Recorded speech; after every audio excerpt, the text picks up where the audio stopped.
اللہ ہی اللہ کیا کرو، دکھ نہ کسی کو دیا کرو، جو دنیا کا مالک ہے نام اسی کا لیا کرو۔ سنشائن ہربل مایوس شادی شدہ مردوں کے لیے جڑی بوٹیوں سے تیار کردہ اثردار دوا، اس کے علاوہ وزن بڑھانے اور موٹاپا کم کرنے کے لیے لاجواب دوائیں انڈیا میں کہیں بھی حاصل کرنے کے لیے ابھی کال کریں۔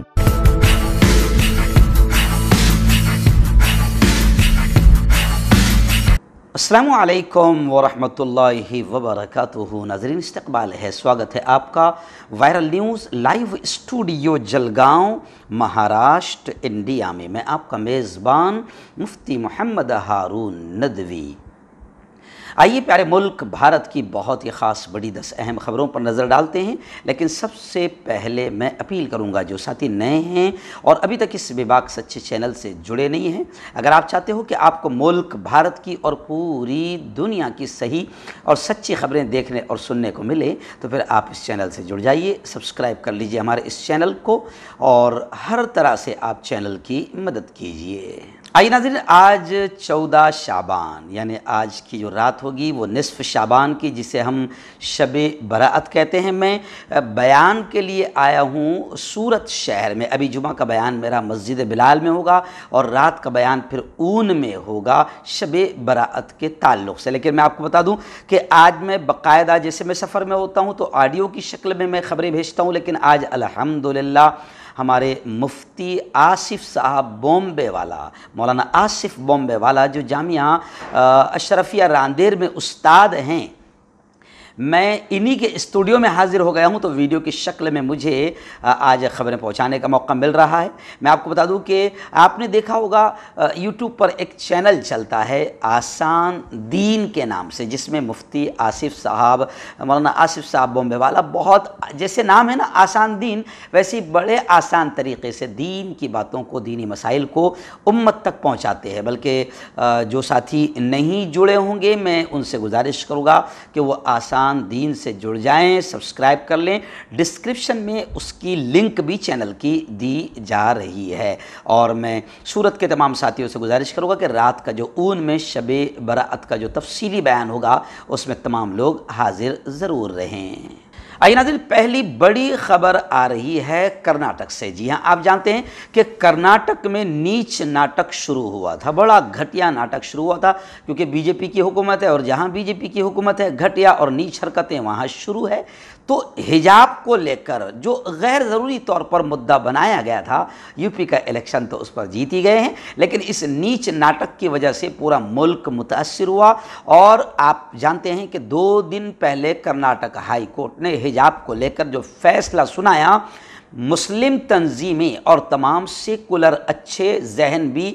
اس کو قبول نہیں کر رہے ہیں۔ وہ کہہ رہے ہیں کہ بھئی یہ تو سنویدھان کے خلاف ہے، کیونکہ رائٹ ہے، سنویدھان نے رائٹ دیا ہے کہ اپنی مرضی سے آپ اپنے دھرم پر عمل کر سکتے ہیں، اور یہاں کلیئر طور سے روکا جا رہا ہے۔ خیر، لوگوں کا یہ کہنا ہے، لیکن کرناٹک کی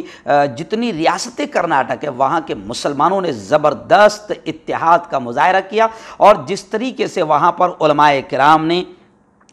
بند کا اعلان کیا تھا کہ 17 جنوری کو پورا کرناٹک بند رہے گا، تو مسلمانوں نے بالکل اتحاد کا مظاہرہ کیا، حجاب کو لے کر کرناٹک ہائی کورٹ اور کرناٹک حکومت کے خلاف بند کا اعلان کیا، اور منظم طریقے سے کرناٹک بند رہا۔ کوئی ریلی نہیں نکالی گئی، کوئی احتجاج نہیں، کوئی دھرنا نہیں، کوئی آندولن نہیں، کوئی نعرے بازی نہیں، اور منظم طریقے سے پرامن شانتتا پورو انداز میں پورا کرناٹک بند کامیاب رہا، اور عام مسلمانوں نے بھرپور اتحاد کا مظاہرہ کیا، جبکہ مسلم عوامی نمائندوں نے، عوامی جو نمائندے ہیں، خبریں آ رہی ہے کہ ان کا کوئی رول اس میں نہیں دکھائی دیا۔ میں آپ کو بتا دوں کہ کرناٹک کے ہبلی سے ہمارے رپورٹر ریاض بھائی بومبے والا نے بھی ساری ویڈیوز روانہ کی ہے کہ پوری طریقے سے مسلم دکانیں اور مسلم ایریاز، کاروبار، تجارت، بزنس کے سینٹرز بند رہے، اور پرامن طریقے سے یہ بند کامیاب رہا۔